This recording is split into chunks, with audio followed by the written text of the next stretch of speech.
Let's see if we can make something work here. Let's see. Sound.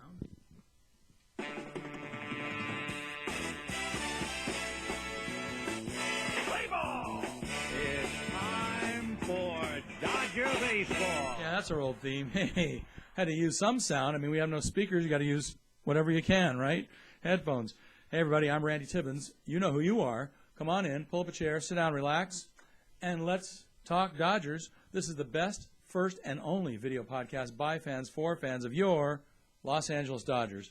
And we missed a show on Wednesday, so we got to catch up on what's going on. I'm holding my good mic. It's good mic day today instead of crappy mic day. So happy good mic day on Friday. Today is April 15th. Little tax break this year. I think they don't want the IRS forms to be until the 18th on Monday. Couple of day break? I don't know. Maybe the weekend. All right, let's back up a little bit. Kenta Maeda threw 6 shutout innings in his second Major League start this week. He actually produced an identical stat line to his Major League debut last Wednesday. 6 innings, 5 hits, no runs, 5 strikeouts. But the Dodgers lost opening day against the D-Bags, as some of our friends call them, at home. And by the way, did anybody notice during that little bit of losing streak that we had, they actually led in all 8 games that they lost?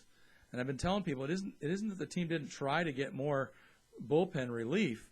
Has anyone forgotten about the almost done deal we had going with Geraldo Chapman? I mean, that's it. Anyway,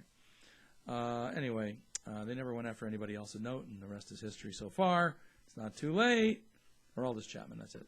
Anyway, I got some information for you on some of my observations from Game 9 and then again from Game 10. First of all, will somebody please tell Gonzo and Turner that when they do the selfies after a home run or whatever, which we're going to hear pretty soon, they can now take real selfies in the dugout because they're allowed to have iPhones and iPads operating during games.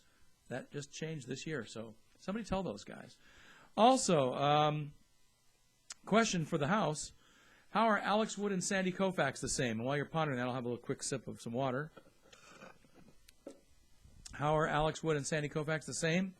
Yeah, they both pitch left and hit right, which, if you remember your baseball, that's not so great. You don't want a pitcher batting one way and hitting the other because it exposes his pitching arm. If you're a lefty and you're batting right, that pitching arm is going to be exposed, and somebody could hit you on the knuckles, hit you on the hand, on the wrist, break something, hit you on the forearm.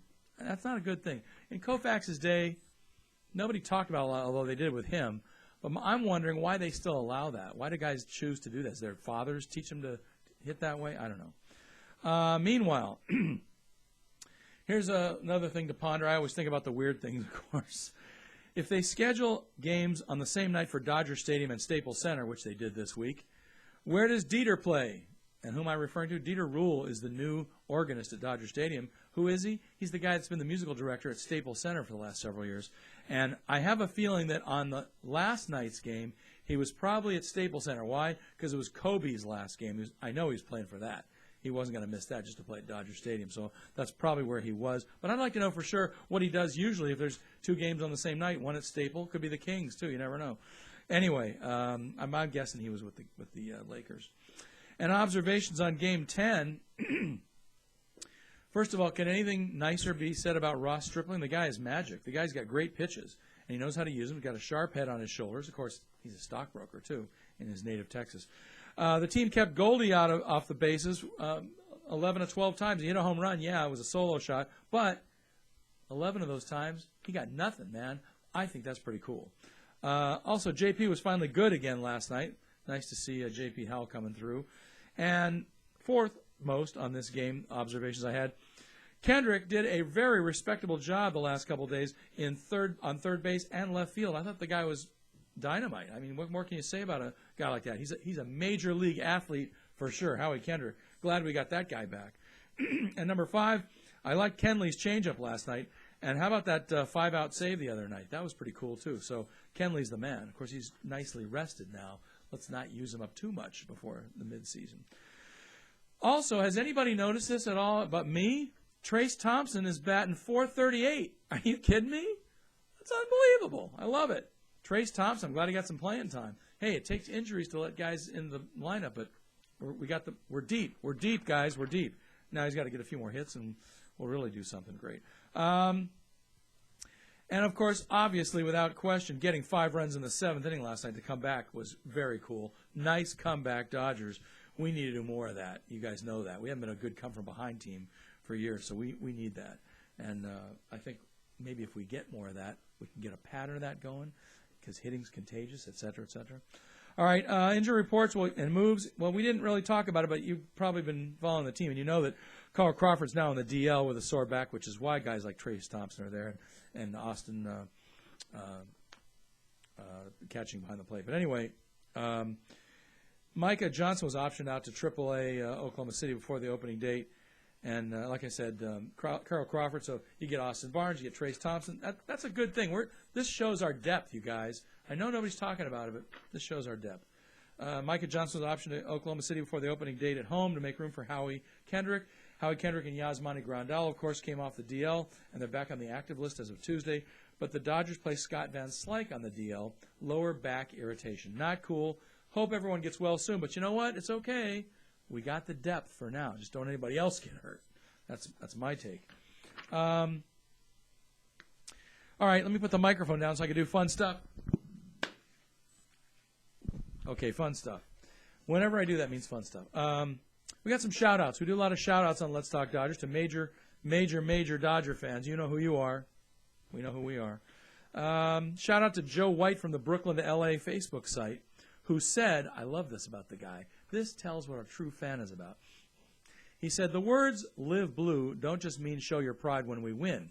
It's okay to be pissed off when the Dodgers lose, but why so negative? Because a lot of people on Facebook have been very negative. Yes, Bobby K. This Dodger fan isn't throwing in the towel until I'm 6 feet under. My kind of guy, Joe White. He says, tomorrow's a brand new game with a brand new attitude. Go blue, think blue, live blue. Hey, I like your style, Joe. Shout out to Joe. Also, shout outs to Eric I, Charlie Z, Johnny C, Lynn L. All chimed in on the Facebook page this week on Let's Talk Dodgers. Also, David C. and Kathy E. You guys were at the game last night. Got to see a good come-from-behind win. How cool was that? And Kathy was at our game-watching party on Tuesday. So way to go, Kathy. Great seeing you again, kiddo. You're looking good. Have a good trip and safe travels. I know she's traveling around the world, so have a good trip when you go.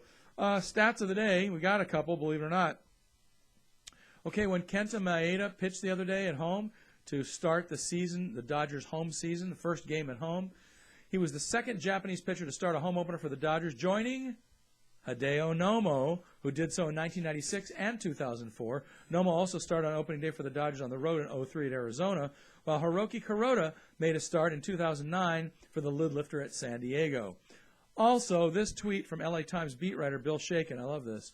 The Dodgers have played, he's talking about it a couple days ago, played 8 games and used 6 left fielders.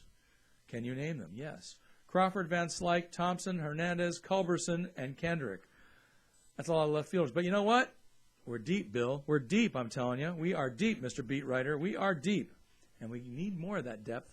Now you guys know why we picked up all these arms and all these guys.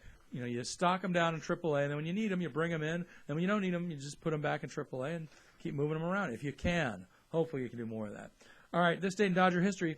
Well, it's April 15th. It's always the obvious on this date. And, in fact, today at lunch we were talking about why do they do it every year, why not every 5 or 10 years. Well, you got to, give some props, and you got to recognize the fact that on this date in 1947, Jackie Robinson did break the color line in the 20th century. First African-American player to play in the 20th century, or I guess since maybe 1914 or 11 or something like that. So he was the one that broke the mold because, they had rules. They unofficial rules. They weren't going to let anybody of color play in the majors. I know you youngsters probably don't understand that, but that's the way it was back then.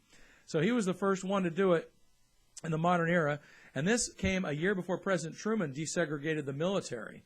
And on this date in 47, Jackie Robinson made his debut for the Dodgers. He went hitless in 3 trips to the plate, but handled 11 chances at first base, which was a new position for him because he later played second, which was more comfortable for him, in a 5-3 Brooklyn win over the Boston Braves. Yay. And also on this date in 1945, a couple of years before that, one of our future rookies of the year, Ted Sizemore, was born. He won the Rookie of the Year award for the Dodgers in 1969. I remember that. In that year, he batted .271, hit 4 home runs and 46 RBIs in 159 games. He was the National League Rookie of the Year. He was born on this date in 45. All right, let's get you out to the ballpark. Big weekend. Why? The hated ones are back in town. The Giants are here. So Friday, April 15th, a 7-10er. And we got our left-hander against their left-hander, Clayton Kershaw, with his 1-0 record and a 1.20 ERA. Thank you very much. He's going up against Madison Bumgarner. He's 1-0 with a 3.27. Hey, we got to be able to get to this guy. Come on, we can figure him out at home. We got to beat this guy. I mean, and you know what, Clayton? No more home runs to Bumgarner, right? Don't do that. Pitch him outside, pitch him inside, hit him. I don't care. You know, hit him in the knuckles or something. I don't know. Anyway, that's going to be tonight's game. Saturday, April 16th, is a 6:10 game. Right-hander Johnny Cueto, remember how tough he was last time? He's 2-0 with a 4.50. He's going up against our other lefty, Scott Kazmir. He's 1-0 with a 5.40 ERA. He wasn't so stellar the last time out, but Scott, get a hold of yourself, buddy. It's the Giants in town, man. You got to be good. And then Sunday's a special game, and I'll tell you why in a second. Sunday is a 5:10 game. You know what that means? Right-hander Jeff Samardzija, and he's 1-0 with a 3.38 ERA. These guys are all great on the Giants. He's going up against our right-hander and the second or the third Japanese guy to pitch openers for the Dodgers, second at home. Kenta Maeda is 1-0, and he's the last starter that has a 0.00 ERA because he hasn't let up any runs yet. But not only is it a 5-10er game, that means one thing and one thing only. It's the TV game on Sunday Night Baseball, ESPN, nationwide, even here in Los Angeles. So if you don't have Time Warner, Sunday night is your game. Kenta Maeda and Jeff Samardzija. Should be a great all three games should be great. Hey, Dodgers and Giants. Come on, what else you need? All right.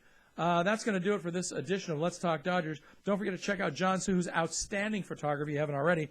It's dodgersphotog.mlblogs.com. That's dodgersphotog.mlblog.com. And don't forget to come on back. Tell all your friends, by the way, to join our Facebook page.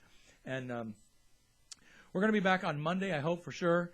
So come on back, pull up a chair, sit down, relax, and let's talk Dodgers. And we'll see you on Monday. Go Blue, beat those Giants. Play ball!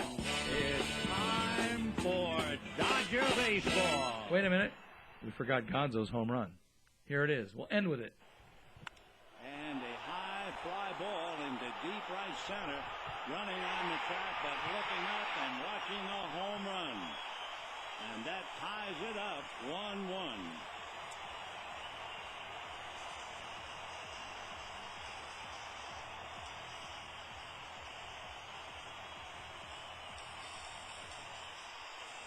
So Adrian Gonzalez, one tough hitter.